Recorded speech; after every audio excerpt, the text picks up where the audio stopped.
Hi everyone, स्वागत करती हूँ आप सभी का। वंस अगेन वेलकम है टीचिंग गोल्स के इस लर्निंग प्लेटफॉर्म पर। और एस्टेट का आपका जो एग्जाम है वो ऑलरेडी ओवर हो चुका है एंड आई थिंक आप सभी को इनफ टाइम यहाँ पर मिल गया है उससे मूव ऑन करने में।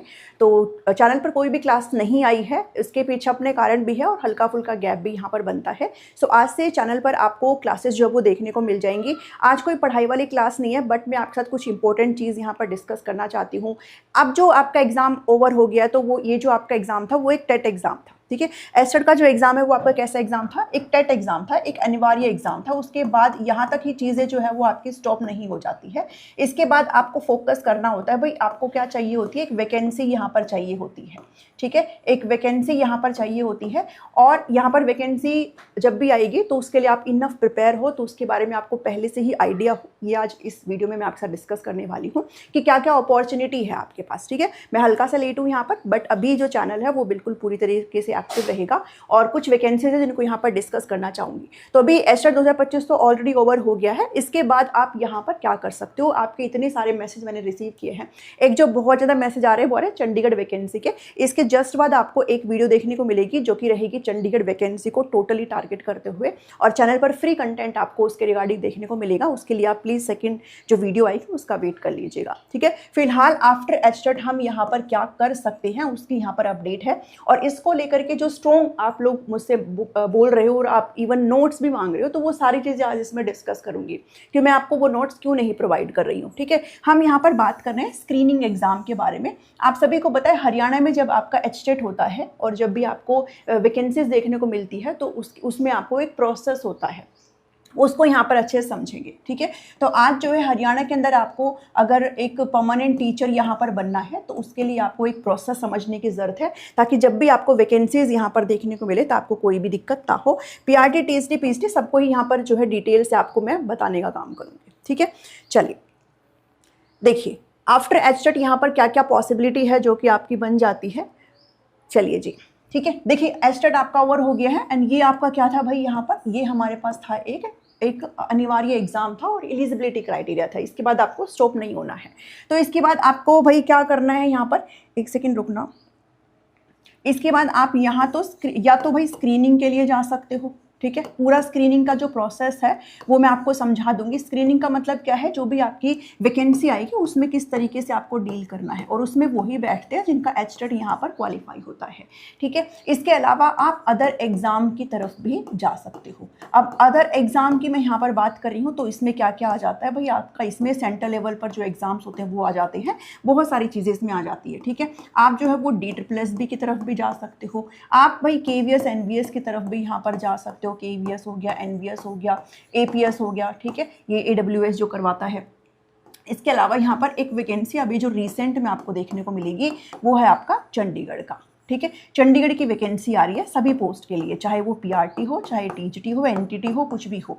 उसमें आपको ये जो पोस्ट है वो आपको देखने को मिलेगी। कुछ 500 प्लस पोस्ट है। सेकंड वीडियो में इसके बारे में डिस्कस करेंगे, अभी मर्ज नहीं करेंगे, ठीक है। तो आज मैं बात कर रही हूँ स्पेसिफिकली अगर आप हरियाणा में, ठीक है, अगर आप हरियाणा में ही जॉब करना चाहते हो और आप चाहते हो भाई मुझे तो हरियाणा में ही शिक्षक बनना है, तो इसके लिए आपको एक प्रोसेस को समझना होगा, ठीक है। और उस प्रोसेस को बोला जाता है स्क्रीनिंग एग्जाम। क्या बोला जाता है? Screening exam. उसमें छटनी की जाती है एक्चुअली, और वो PRT, TSD, PhD सबके लिए चीज़ें जो होती है वो अलग अलग तरीके से होती है। तो इसको अभी समझाने का काम यहाँ पर करती हूँ, बाकी आप इनके थ्रू भी जा सकते हो। चंडीगढ़ का मैं आपको नेक्स्ट वीडियो में यहाँ पर क्लियर करूँगी, ठीक है। आपको चैनल पर क्या क्या चीज़ें बिल्कुल फ्री ऑफ कॉस्ट देखने को मिलेगी। चैनल पर चीज़ें रहेंगी ही रहेंगी, क्लियर। क्योंकि इसके अलावा जो स्टूडेंट्स हैं जो पढ़ते लिखते हैं भाई, जो सही सीरियस होते हैं ना, उन्होंने ऑलरेडी पढ़ना लिखना शुरू कर दिया है और ऑलरेडी यहाँ पर चीज़ों की डिमांड कर रहे हैं। तो ऐसे स्टूडेंट्स के लिए मैं यहाँ पर कल प्लीज़ बता दूंगी, आप फर्दर और मैसेज ना करें। बाकी हम फिलहाल यहाँ पर बात करते हैं इसके बारे में, ठीक है। चलिए जब हम इन वैकेंसीज़ की यहाँ पर बात करते हैं तो देखिए ध्यान देना, जब अगर आपको हरियाणा में बनना है, ठीक है, एक सेकेंड रुकिए। अगर आपको हरियाणा में बनना है तो हरियाणा में आपको पता है भाई एक होता है JBT जो कि PRT वाला है, एक होता है भाई आपका TGT। प्रोसेस पूरा समझाने का काम करूंगी। एक होता है PGT, बिकॉज बहुत सारे स्टूडेंट्स को अभी ये नहीं पता है। ये जो दोनों एग्जाम है उनको कंडक्ट कराता है HSSC, Haryana staff selection commission, HSSC, ठीक है। इसको कंडक्ट कराता है Haryana public service commission HPSC। ये जो है भाई इसका बिल्कुल ही अलग है, जो भी स्वैग है ना इसका बिल्कुल ही अलग है, ठीक है, अलग ही है, सारी चीज़ें बता दूंगी अभी। अब ये जो है भाई 100 नंबर का आपका पेपर होता है, ठीक है, 100 नंबर का आपका पेपर होता है और कोई भी नेगेटिव मार्किंग फिलहाल के टाइम पे नहीं है, ठीक है। लेकिन एक चीज़ और मैं इसमें एंड में बताऊंगी आपको, कोई भी नेगेटिव मार्किंग इसमें नहीं है। इसमें नेगेटिव मार्किंग जो है वो है, ठीक है, नेगेटिव मार्किंग इसमें है, ये बिल्कुल अलग ही लेवल का है। ये जो एग्जाम है वो कहते हैं ना, तो वो अलग ही लेवल का बनता है, तो ये अलग ही लेवल का एग्जाम है, क्योंकि पीजीटी में इसमें कोई भी जनरल सेक्शन नहीं आता, सिर्फ और सिर्फ सब्जेक्ट स्पेसिफिक के दम पर ही आपको 2 लेवल में आपने चीज़ें जो है वो क्लियर करनी होती है। इसको फिलहाल छोड़ दूँ, ठीक है। जेबीटी टीएसडी की बात करें तो HSSC यहाँ पर कंडक्ट कराता है। इसमें आपका जनरल पार्ट भी आपसे पूछा जाता है आधे नंबर का, और आधा आपका सब्जेक्ट स्पेसिफिक होता है, ठीक है, सब्जेक्ट स्पेसिफिक होता है। अब न जाने कितने रिक्वेस्ट मैं यहाँ पर रिसीव कर चुकी हूँ, और इवन मेरी 2024-23 कब आया था वैकेंसी टीजीटी वाली, उसकी प्लेलिस्ट को अभी देखना भी शुरू कर दिया है सब लोगों ने, जिनको भी भाई यहाँ पर सीरियस है जो लोग भी। बट मैं सभी को एक चीज़ रिकमेंड कर रही हूँ, प्लीज़ आप कोशिश करिए, ठीक है। अच्छा एक काम करते हैं, अभी एग्जाम पैटर्न समझ लेते हैं, बाद में बताऊँगी, ठीक है। एग्जाम पैटर्न अभी समझ लो अच्छे से, ठीक हो। जेबीटी का एग्जाम पैटर्न देखो एक बार। जेबीटी के एग्जाम पैटर्न की बात करते हैं तो 100 नंबर का आपका ये पेपर होता है, ठीक है। कितने नंबर का पेपर होता है? 100 नंबर का आपका ये पेपर होता है। इसमें चाइल्ड डेवलपमेंट पेडागोजी 20 नंबर का आपसे पूछा जाता है, लैंग्वेज आपसे 10 नंबर का, और लैंग्वेज ये आपसे भी कितने नंबर का पूछा जाएगा?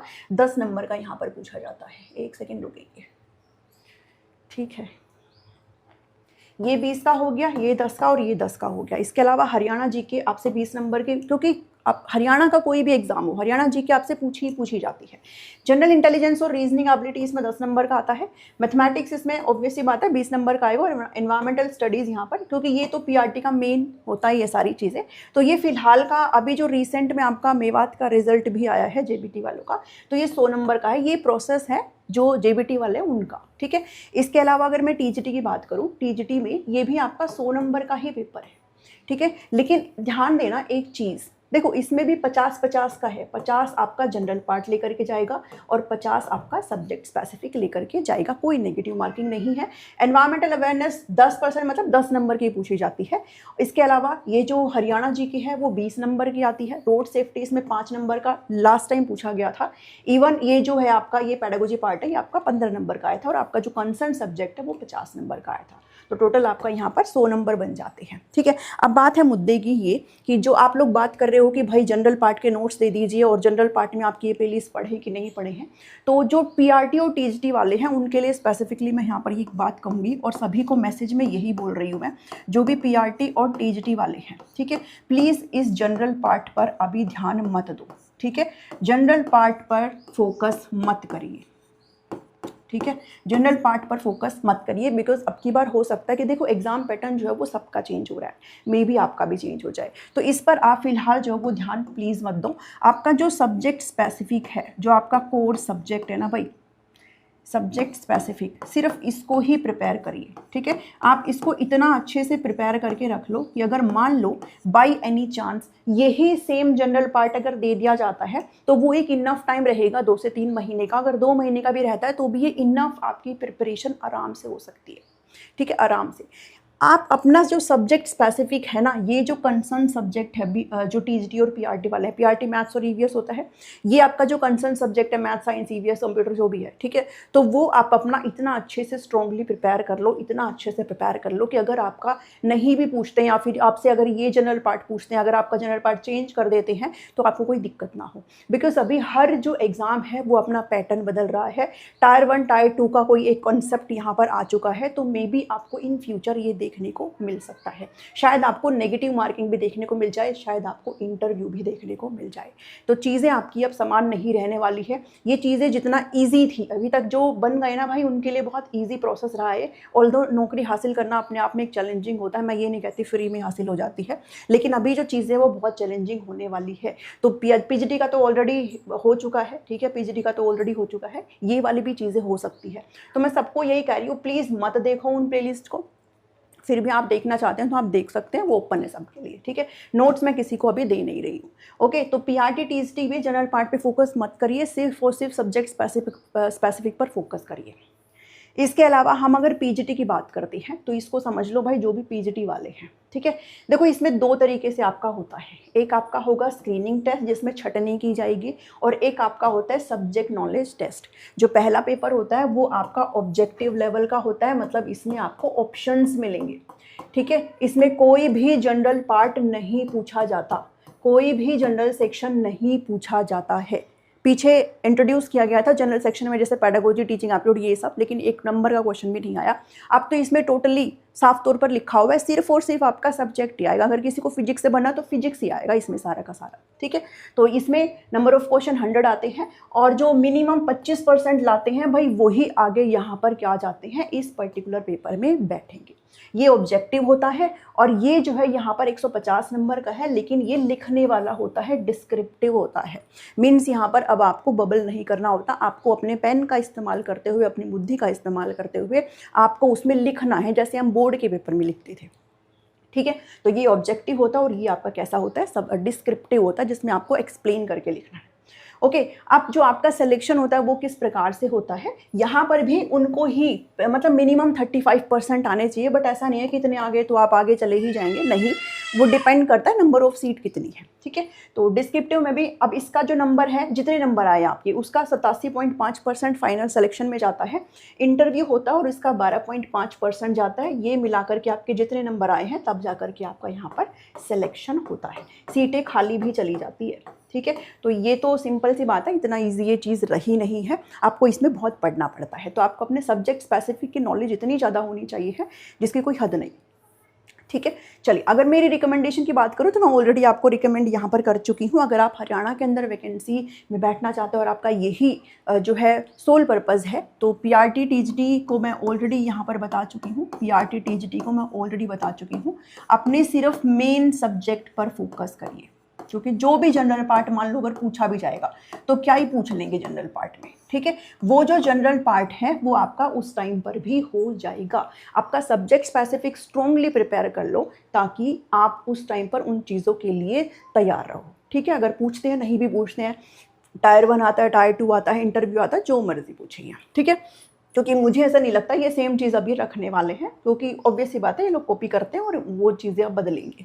तो मेन सब्जेक्ट को आप लोग कर लीजिए, बाकी पीजीटी को तो जनरल पार्ट करना ही नहीं है आपका, तो मेन क्या है, आपका मेन सब्जेक्ट ही है। क्लियर चीज़ है। अगर आप करना चाहते हो तो देखो, वैकेंसी का कोई नहीं कह सकता कि कब आएगी कब नहीं आएगी, मुझे भी नहीं पता है, बट जब भी आएगी तो वो एकदम से आएगी और फिर आपके पास इनफ टाइम नहीं रहेगा। तो धीरे धीरे अपनी चीज़ों को अभी आप करना शुरू कर सकते हैं, वो आप काफ़ी मैच्योर हैं, ठीक है। तो ये रहा मेरी तरफ से रिकमेंडेशन। क्लियर चीज़ है। तो आज की इस क्लास में इतना ही है। हमने यहाँ पर स्क्रीनिंग एग्जाम को डिस्कस किया है, जो कि हरियाणा के अंदर आपको मिलता है। ओके, नेक्स्ट क्लास में मैं आपके साथ डिस्कस करूंगी क्या, चंडीगढ़ वाली जो वैकेंसी आपकी आ रही है ना, चंडीगढ़ वाली, उसकी यहाँ पर डिस्कस करेंगे। उसका एग्जाम पैटर्न, साथ में क्लासेस किस तरीके से आपको यहाँ पर देखने को मिलेगी, वो नेक्स्ट वीडियो में आपको मैं अपलोड करके दे देती हूँ, ठीक है। अब मैं आपसे मिलती हूँ नेक्स्ट वीडियो में। टिल देन टेक केयर, और पढ़ाई को जो है वो जारी रखिएगा, किसी भी नेगेटिव चीज़ से अफेक्ट प्लीज़ मत होइएगा। अभी हाल फिलहाल में चीज़ें बहुत सारी चली हुई है, तो अपना जो माइंड है उसको पॉजिटिव तरीके से रखिएगा। अब मैं आपसे मिलती हूँ नेक्स्ट वीडियो में। Thank you, thanks for watching me.